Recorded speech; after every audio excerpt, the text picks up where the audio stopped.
Welcome to the Extra Mile podcast for bar exam takers.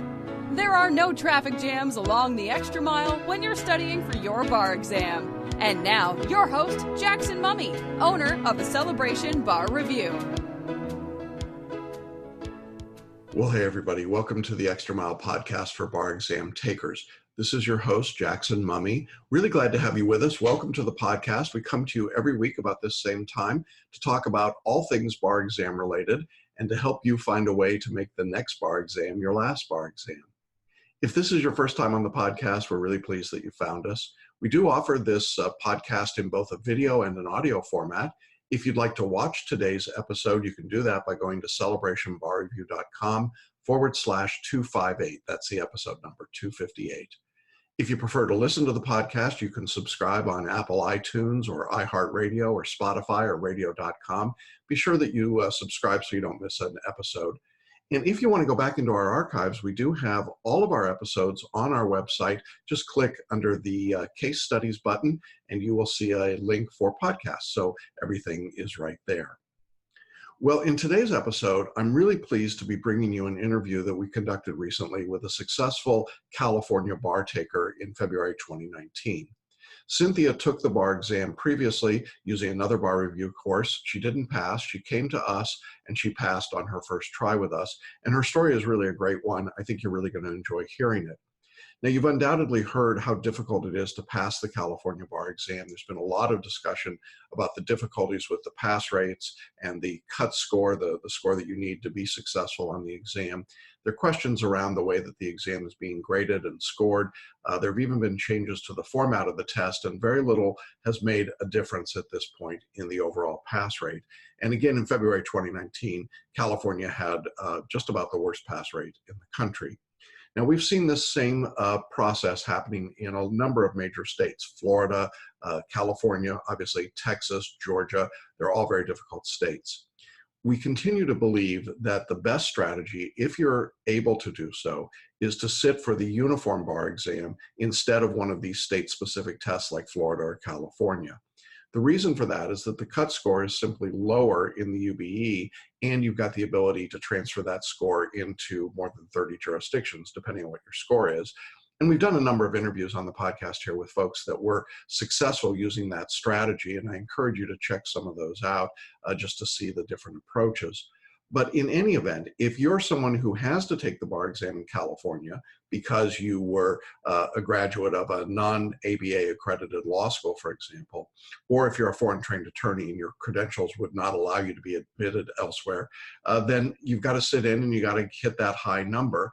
And it's certainly possible to do so if you take the right approach. And I think you're going to see in today's interview how Cinthia used the tools and the resources that we provided in order to raise her score up to that required 1440, or if you're comparing it to the UBE, it would be a 288. That's right, a 288.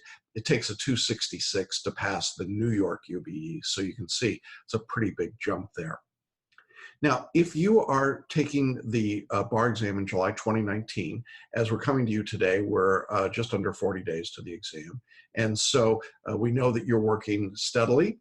We know that you're working intensively, and we want to wish you all the best. We'll have some information in upcoming episodes of the podcast that are focused specifically on the upcoming July 2019 exams. But I can tell you right now, there's nothing new to report. There's no change in the test. There's nothing significant that's happening nationally with respect to the bar exam coming up in July. Just make sure that you've got your admission ticket, that you've got all of your equipment, that you've signed up and met all the deadlines, that you're getting yourself ready to get in shape. I will say that one thing you should be doing right now, if you're a July bar taker, is to start going to bed and waking up at the time that you'll be doing so during the exam. Start building that sleep routine now. It takes typically a couple of weeks to do that effectively, and so you absolutely want to do that. Now, the other thing that I want to remind you about before we jump into today's interview is that our episode today is sponsored by our webinar coming up on Thursday night at 7 p.m. The title of the webinar is Do Something Different, Make the Next Bar Exam Your Last Bar Exam. And in that webinar, we're going to be showing you the 4 steps that successful bar takers follow in order to pass their test. We'll have case studies, comments, and you'll be able to hear from students directly on their approach to the exam. And we're going to lay out a step-by-step approach that we use at Celebration Bar Review to help our students pass and make the next exam their last exam. So I hope you'll join us for that. You do need to register in advance, and you can do that by going to celebrationbarreview.com/webinar, or by clicking on the button here on the show notes page, either in the audio or the video version. So hopefully we'll see you Thursday night, 7 p.m. For Do Something Different, Make the Next Bar Exam Your Last Bar Exam. All right, let's not keep you waiting any longer. Let's jump into this interview that we conducted with a successful February 2019 California bar taker. Well, hey everybody, welcome back to Hanging Out with Successful Bar Exam Takers. And we have a rare species today, a passing California bar taker. Welcome, Cinthia. Hey, how are you? Good, I'm good. So what our audience doesn't know is that you're recording this at 6 a.m. And the reason for that is because this is the quiet time in your house? Yes, I have 2 kids and they are sleeping right now, so this is when it's quiet. Good. And how old are your kids? My daughter just turned 9 and my son is 6. Okay. So did they know what mom just did? They know mom took a big test. They don't really know what it was for or what it means, but they know mom took a big test. And they were pretty excited when mom passed the big test, huh? Yes, they were here and they watched me check online for my results, and they were really excited because I got really excited. But I don't think they still understand what it means. Not yet, but they'll watch this interview someday and maybe they'll know more about it. They also know that mom didn't give up, right? Because this wasn't your first time taking the test. Right. This was my second time. So I took the first time right out of law school. I took it in July, and I used a different program, and I didn't pass. And then, but I did pass on my second time.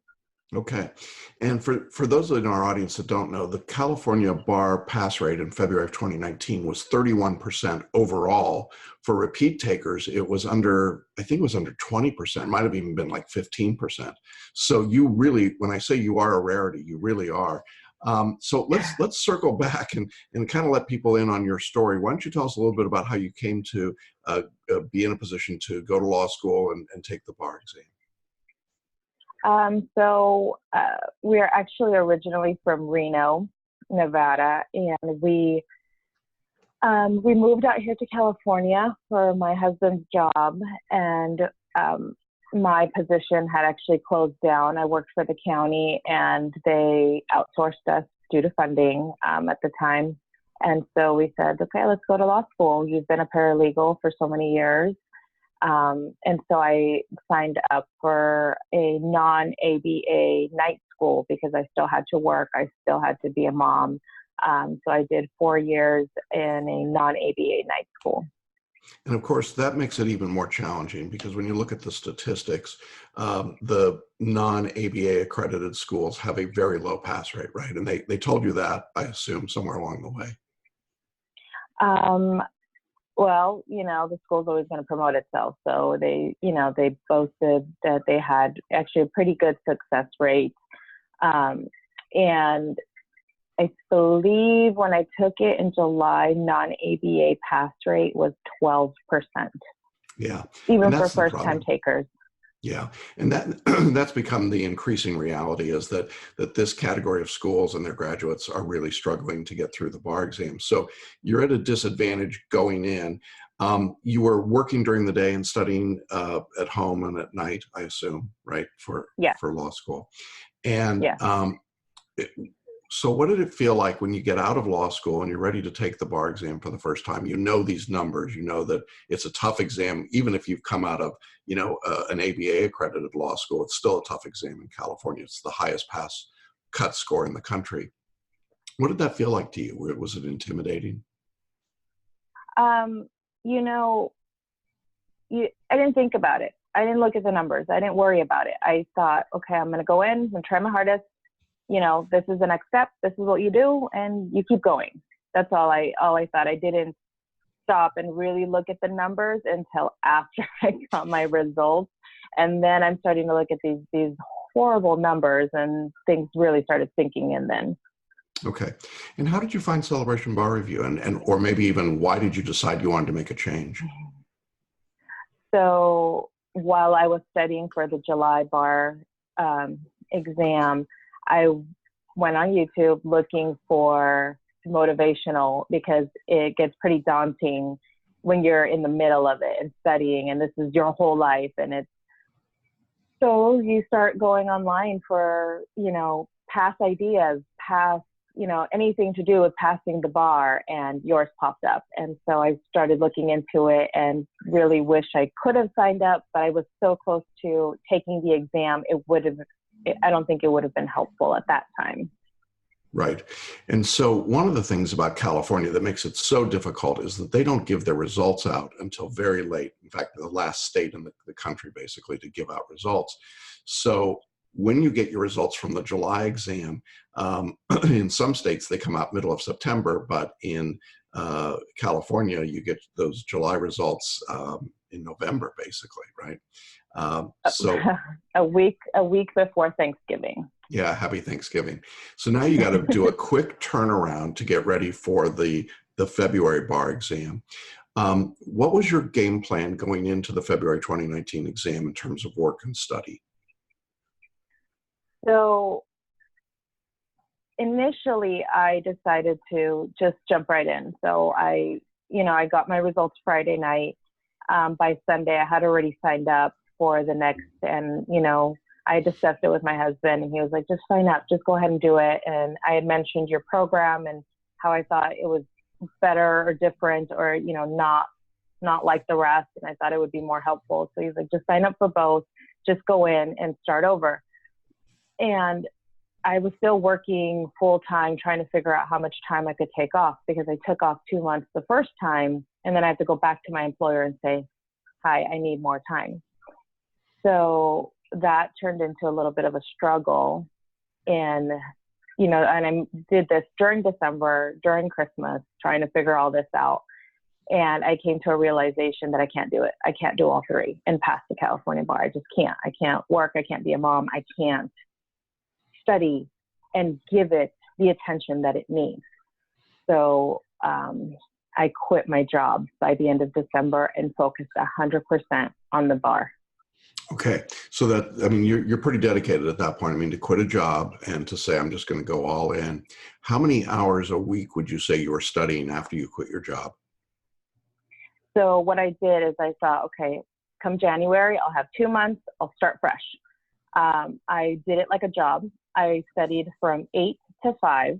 I took an hour break at lunch because I pick up my kids. And so at lunch, I would pick up my son. We'd have lunch together. And then I would take the evenings off. So I took it, I dedicated it like a job, Monday through Friday, 8 to 5, every day. That's great. I think that when you're in that position, and not everyone's going to be in the position to study full time, but if you're in that position, that is a really good way to do it, as compared to the person that says, I'm going to study full time, and then they study 14 or 15 hours a day, 7 days a week, and grind themselves down. Did you find it helped you to have some balance between family and study during that period? Absolutely. It made all the difference, because when I was trying to do it while working and studying in the evenings and studying on weekends and trying to find time to study, for one, it wasn't, I wasn't giving it all my focus that I could. So I wasn't retaining anything.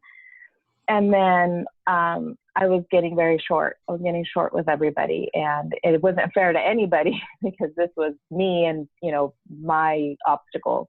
And so that's where I decided, no, something's got to give. Yeah.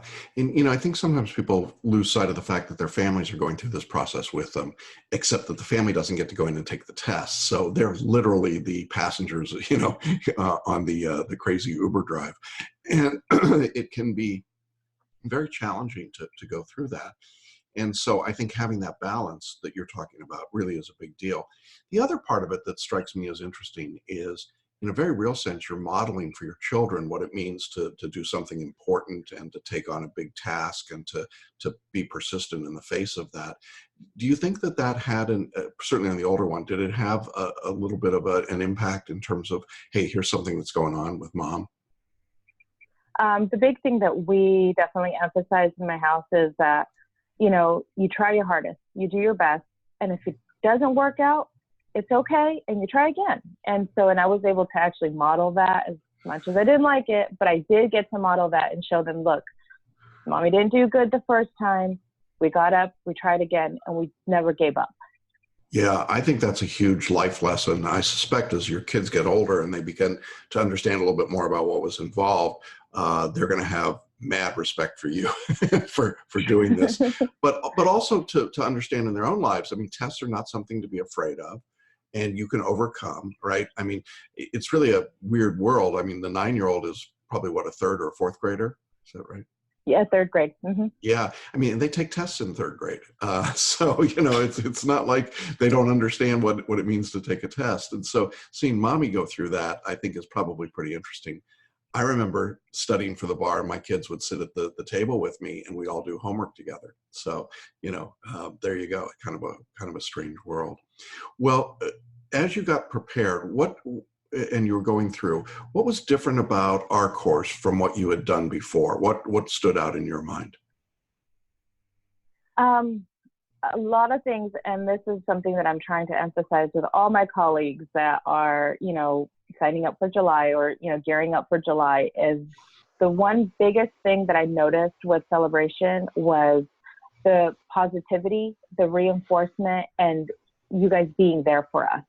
So every Friday there was the conference call. I would jump in, and even if I didn't have a question, I would listen in, and just knowing that, you know, should I need help, should I need something, it was there. And then I know in the last month or so, I believe, you know, I would wake up to an email every morning. Have a great day. You know, focus on this. Don't, you know, you can do this. You can overcome this. Don't think about the past, you know. So it was very motivational and very inspiring. And it was, you know, it put everything in a positive light, which I didn't realize how much of a difference it made until after the fact. When you're going in through it, you're in the middle of it, your focus is 100% like study, study, study. But just like those little, every once in a while, like, hey, you're doing great, you're going to do good. And then there's the coaching calls. I would jump in on Saturdays, and it was, how was your week? How's it going? And, you know, just to have that camaraderie between everybody in the same thing and having the support, I think was huge. Oh, that's great. Now, you selected our basic coaching plan. So you weren't getting one-on-one individual coaching, but as you've described, there's the group coaching, there's the weekly question and answer webinar, there were the emails. So you didn't feel isolated, I presume, in that process. No, I didn't. And for financial reasons, I couldn't do, you know, the one-on-one. And so I did just the basic, but I still found like the support was still there. You know, like I said, jumping in on Fridays, jumping in on a group coaching call, you know, the support was still there. I could always email you if I had a question and you would respond. And so I didn't feel isolated in that sense. Well, that's great. I mean, that's our goal. And a lot of times people ask me, can I pass using the basic course? And the answer, of course, is yes, you can. And lots of people do. And you're a great example of that. As you got ready and you were going back to take the exam the second time, what's the feeling like for you as you go in to take the exam now this second time?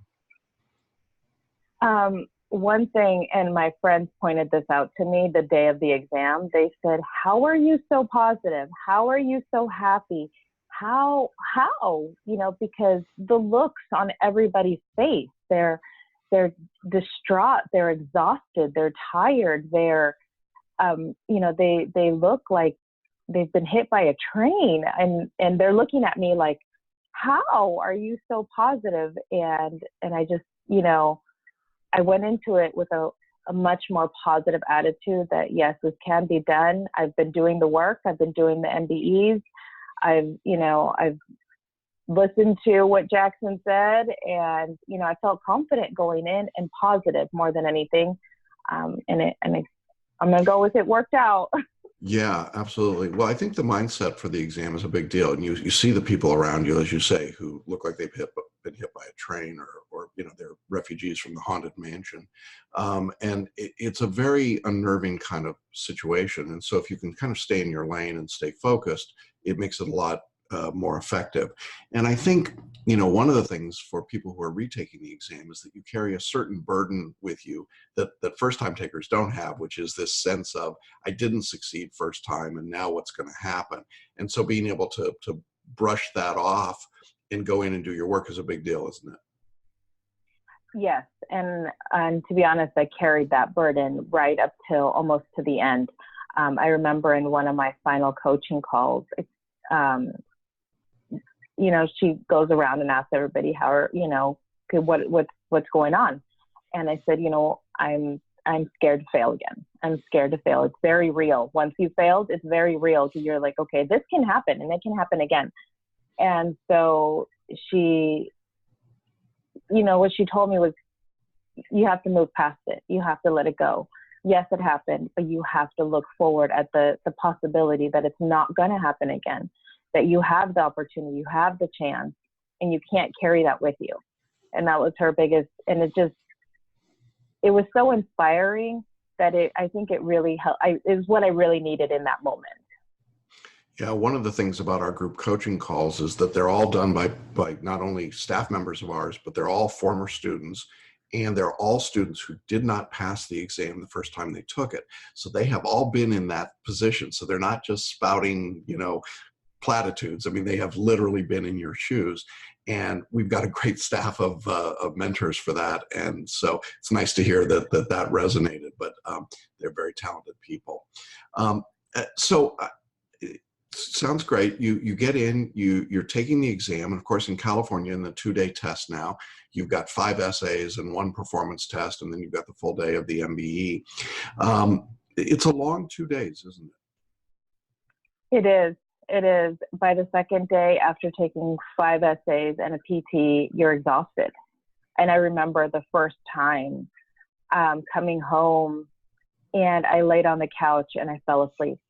I was done. I was completely exhausted because you're in a go mode for so many hours.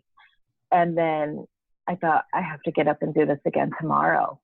And I was exhausted the first time. The second time, I wasn't. And I think it has a lot to do with your mindset and how you're going into it. And I wasn't exhausted. I wasn't as tired.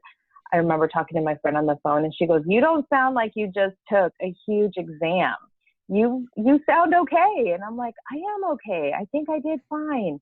And so it was night and day, the difference from the first time to the second time of how I felt, even going into the bar, going, you know, out the day in between, and even coming out on the second day. Yeah, I think so too. You know, it feels like when you're going through this process that your life is on hold, right?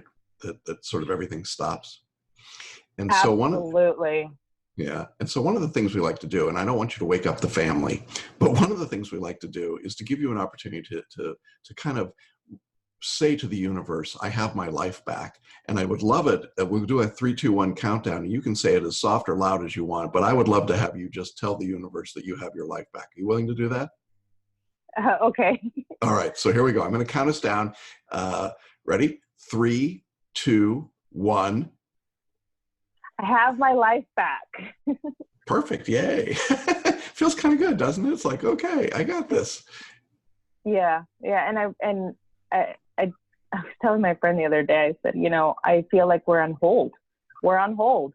And it just now is, I think, sinking in that, you know, I get to move on. Yeah. And what does the future look like for you now that you're becoming a member of the California Bar? I am getting sworn in on Monday, June 3rd, because if you get sworn in May, you pay a full year's dues. If you get sworn in June, you only pay half. So I'm getting sworn in June 3rd, the first day available. And I got a nice offer from this nice practice that I found while I was waiting for my results. They were willing to take a chance on me and wait for, see what happened. And so they hired me knowing I could possibly only be a 2-monther, and then offered me a full-time position. So I'm going to stay there. Well, congratulations. That's great news, isn't it? Yes, thank you. It's a huge relief. Yeah. The upside of a really low pass rate is that there is a very small number of new attorneys coming into the state every year. So for a state as big as California to only add 1,000 or so new attorneys is pretty remarkable. So it's really extraordinary. I know that you have recommended our course to some of your friends, and I appreciate that a great deal. But I'm curious as to what you would say to our audience, many of whom might be considering what to do about a bar review and thinking about it. Maybe they've taken and failed the California bar, as so many people did. What recommendations or suggestions would you have for them? I can't stress this enough, and I can't emphasize it enough. And I'm walking around preaching it every single day to everybody I encounter. And because I'm a pastor, everybody's like, well, what did you do? And I go, I did something different. Do something different. The other programs and what you're doing at home by yourself isn't working. It didn't work for me. Do something different. And it's not always taken, as you would expect, and hopefully, but that's my biggest push is you need to do something different. The way that you would take the exam in the past, and with all the changes California has made, they've made substantial changes. It just doesn't work. Yeah, I think that's really great advice. One of the more frustrating things I see are people that continue to fail the exams all across the country, but certainly in California, and they just keep doing the same thing. They keep running into the same brick wall. And at some point, you just get worn out, and you have to say, you got to try something different. And so I'm glad that you found us when you did. I'm delighted that you had the success that you did. I'm sure your school is proud of you. Your family's proud of you. We're certainly proud of you. And I think that when people recognize the simplicity of just responding to what the examiners are looking for instead of trying to overwhelm them with law school stuff, it starts to come into focus, doesn't it, that this is doable? Yes. Yes. A lot of people, reached out to me and said, okay, well, what did you do? Because I think from my school, somewhere between 30 and 40 people retook it from past years and from the year that I graduated, and 10 passed. Yeah. 8 from my class and 2 from a previous year. And so a lot of people that are gearing up are like, well, what did you do? And what did you do? And I'm like, okay, well, you have to start off with doing something different. And, I keep recommending your program. And, now the proof is once you see it. So now that they see me and they're like, oh, you passed. Okay. So they're more open to hearing what I have to say. Yeah, well, thank you for that. We appreciate that, and we look forward to helping your classmates and others. I know that a lot of people watching and listening today are going to be inspired by your story and excited about it. And really, when you consider how low the pass rates are and how difficult the exam is in California, it is tough for everybody. It's super tough for repeat takers, and you did all of that. And I think you deserve just the biggest, accolades and attaboys and attagirls that we can give you. So I'm thrilled. And I know that you have been, supportive of our students and part of that group coaching environment. And so we really want to thank you for that and appreciate your continued confidence in us. And thank you so much for getting up at this god-awful hour of the morning to talk to me. And she's hardly taken a sip of her coffee, folks, while we did this. So it's very impressive. So Cinthia, thanks again. Congratulations to you. Congratulations to your family. Please give them our best. And we look forward to seeing and hearing great things from you as you go forward in your legal career. All right, thank you, and I appreciate you guys being there while what you feel is kind of your lowest point and getting through the muddied waters. It was always really great to have that support system there. Well, that's great. Thanks so much. And to our audience, thank you for being with us. I hope you were as inspired by this as I was, and we will talk to you again soon. Bye-bye, everybody. Hope you enjoyed that conversation with Cinthia. I think it's encouraging and inspiring. And if you're a California bar taker, it's possible. You can pass. And if you're taking the bar anywhere, you can pass. But of course, one of the keys is to do something different. And that's why this upcoming webinar on Thursday night at 7 p.m. is so important. We want you to join us to find out how you can make the next bar exam your last bar exam. Remember, you can register by going to celebrationbarreview.com/webinar. And we'll see you Thursday night at 7 p.m. Well, again, thanks everybody for being with us. Hope you have a great week. Hope your studies are going well, and look forward to seeing you along the extra mile. Thanks for listening to the Extra Mile podcast for bar exam takers at www.celebrationbarreview.com.